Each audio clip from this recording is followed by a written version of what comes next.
This, I like to go hip flexion. Okay. Now, you want to go through the abdominal wall with a thumb, like so.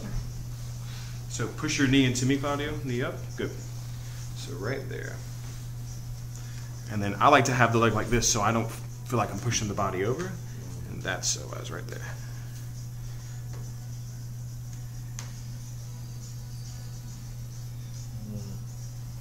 So this is good really for compression. I mean, I guess you could get some hip movement in there, but really you're just kind of compressing it. You can get a little bit deeper typically from this position.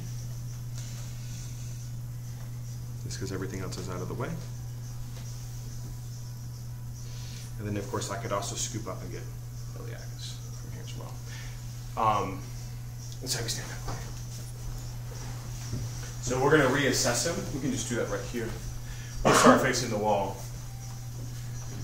So one of the things we want to do is get more space on the right side.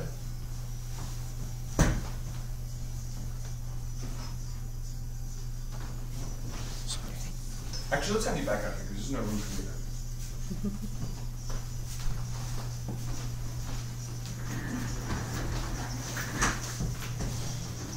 You're good.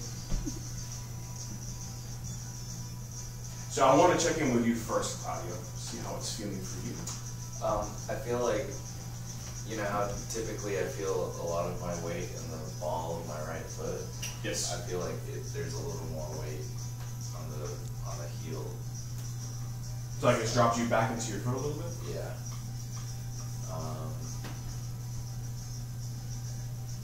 I definitely feel like lighter here.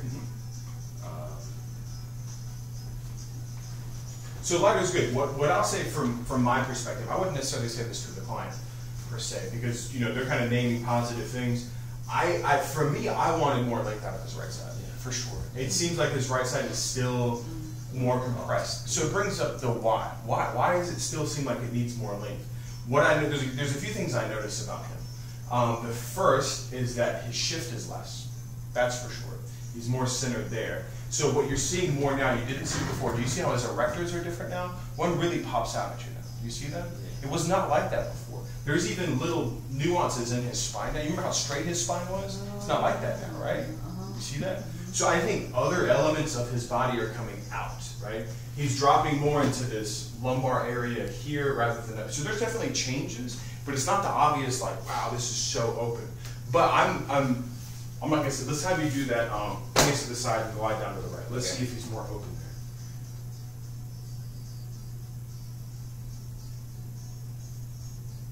So definitely more space that way. I'm interested in this way, see if he can still get the pinch. So let's go that way.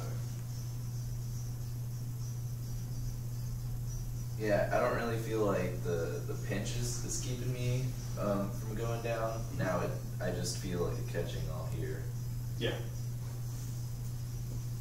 Cool. So that's a win. You know, there's two things from my perspective that need to happen here. It's the two things I noticed. So bring your legs back up to where they were, the comfortable position. Left. Well, actually, what do you guys think? I don't want to know. What would you guys do for me? What would you guys do? Why is this space still like it's better? It's up more. You see more in his spine. The shift is reduced. But what really draws your attention? His left side. Something about his left side. Yeah. Without a doubt. I'd work his hamstrings and things on the left side. So hamstrings. I'd go abductors on the left side, hip abductors. I feel like that's keeping this pelvis down. Like this whole area here draws my attention. For Which sure. one's his That long felt leg? like he looked really Which one's restricted. his long leg? His long leg is his left one.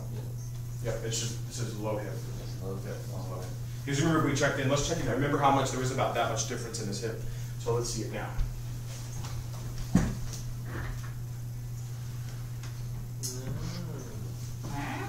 Barely any difference. Barely any difference. So, I mean, we got good work here. There's no doubt about it. I mean, we did enough to make significant change. And you remember when we went back to day one, we said when you see differences like this, because Claudio is not big, I mean, there's no big differences for him, they're minimal. There's going to be one of these spots that's really going to let it go. And I think I even said for him it's going to be abductor. I don't remember, but you know, typically, you know, it could have been QL or rectors, whatever. But his tilt is still pretty significant. So left hip abductors, I think, are the big ones. But it still could be right adductors. It's hard to say. It's hard to say. So when you slide down the right side, do you feel that pull into your hip abductors? Yeah. Your glutes?